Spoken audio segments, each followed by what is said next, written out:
নির্বাচনের সুযোগ এসেছে, আপনারা ভুল করবেন না। জামায়াত ধোঁকাবাজ, তারা ধর্মকে পুঁজি করে মানুষকে বিভ্রান্ত করছে। তাদের খপ্পরে না পড়ে বিএনপির ধানের শীষে ভোট দিয়ে দেশের উন্নয়ন উৎপাদনে অংশ নিন। জামায়াতকে নিয়ে এমনই বিস্ফোরক মন্তব্য করে ধানের শীষে জনসমর্থন ও ভোট চেয়েছেন বিএনপির জাতীয় নির্বাহী কমিটির সদস্য, সাবেক সাংসদ ও সাতক্ষীরা ৩ আসনের ধানের শীষের প্রার্থী কাজী আলাউদ্দিন। জনসম্মুখে আলাউদ্দিন তুলে ধরেছেন বিগত সময়ে তার করা উন্নয়নের চিত্র। বলেছেন ২০০১ সালে এমপি নির্বাচিত হয়ে পরবর্তী ৫ বছরে তিনি যে উন্নয়ন করেছেন, স্বাধীনতার ৫৪ বছর পরে অন্য কেউ ওই নির্বাচনী এলাকায় ততটা উন্নয়ন করতে পারেনি।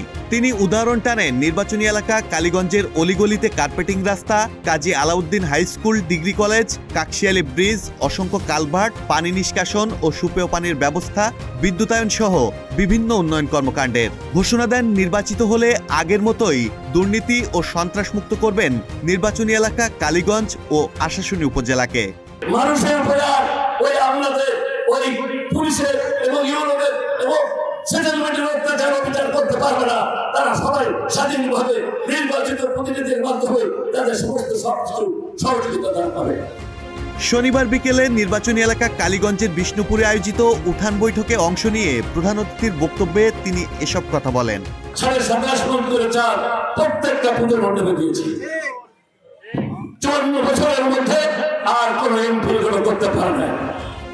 পরে বিএনপি চেয়ারপারসন ও সাবেক প্রধানমন্ত্রী বেগম খালেদা জিয়ার সুস্থতা কামনায় নিজেই দোয়া মোনাজাত পরিচালনা করেন কাজী আলাউদ্দিন।